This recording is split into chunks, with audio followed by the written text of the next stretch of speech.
Hey guys, this is Breach, and I'm back with episode 4 of Let's Play Dragon Warrior 1. Off camera, I got our keys, we got our keys filled up last time, but I got the magic armor off camera, which really helps with the grinding. Got up to level 14 as well, which we're going to want to be for this next quest. You can probably pull it off at 12 or 13 with the sleep spell, but you really want to have decent HP and decent stats. Essentially, remember the cave we took to get down to Rimeldar? That's where our next, well, the first side quest we're going to attempt is. Back in the Nintendo, or back on the NES, it was one that you could really do super early, and it was a great way to get experience.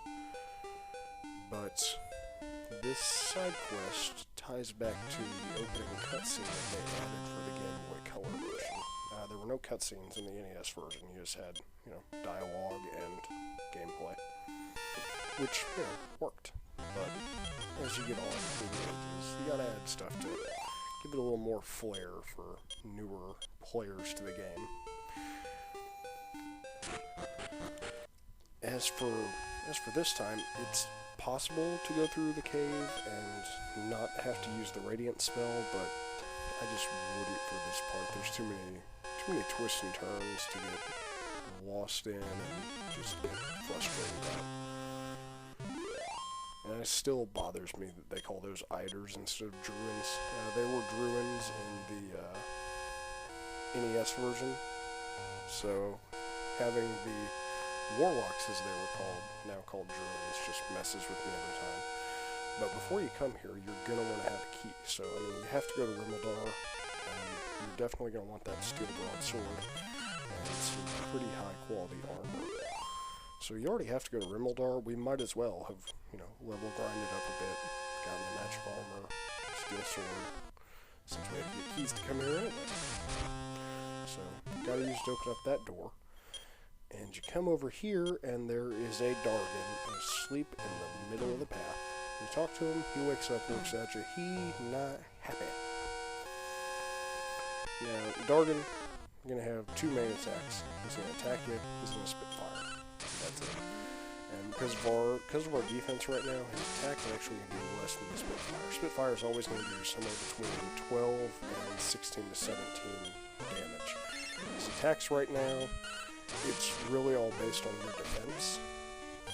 We get a lucky critical hit in this fight that takes him down fast, but essentially, you're gonna wanna heal, attack. It's a war of attrition with most of the boss battles, and we didn't get a critical hit in this one. I've recorded the whole series at this point already, so I'm thinking of a later boss battle that becomes a lot more efficient. And here we have Princess Lora in this version, Gwaelin in the NES version. It's all just localization based. For the Japanese version, she's Lora. For the English version, she's Gwaelin. And this took all the names from the Japanese version.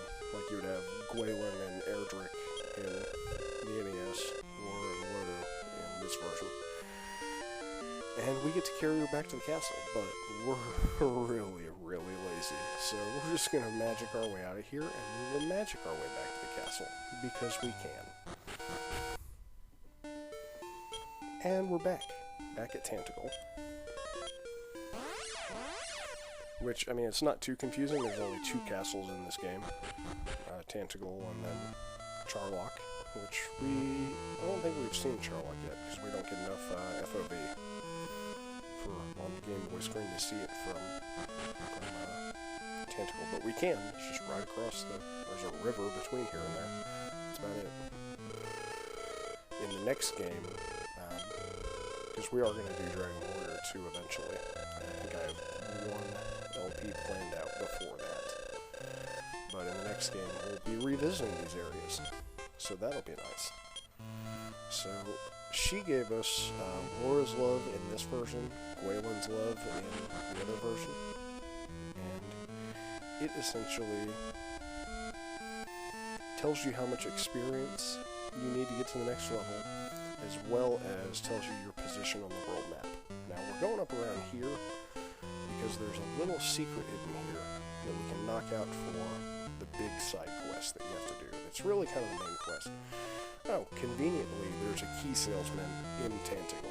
You just had to have a key to get to him. So, if you go outside the castle and then along the edge, this was really popular in a lot of the NES JRPGs. We saw it in Final Fantasy with some of the areas there, particularly Elfland getting there, and in Cornelia, whatever you want to call that castle, and you could walk around.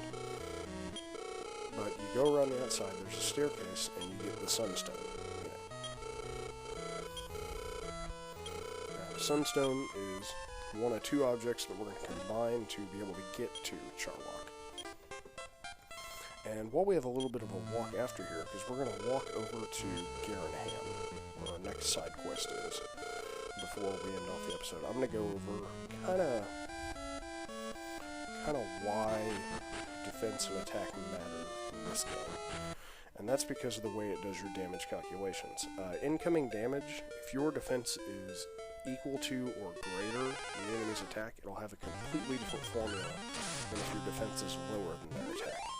So that's why you'll see enemies that'll do like 10 damage at one level. You pick up a couple more guard stat or defense stat, and then their damage just drops off dramatically. Same with your attack stat. That's why you can be doing, at one level, 1 damage to the scorpions. Next level you're doing 5 to 8. Next level you're doing 10 to 11. Is because of the way it calculates that. And something I didn't cover, that I probably should have at this point, the enemies in this game, and most of the Dragon Quest games, all have variable HP. So they have a range where their HP can be at. So, sometimes you'll do 31 damage and one-shot an enemy, sometimes you'll have to do 2 shots. But here we're going to go ahead and cut the episode off. Thank you for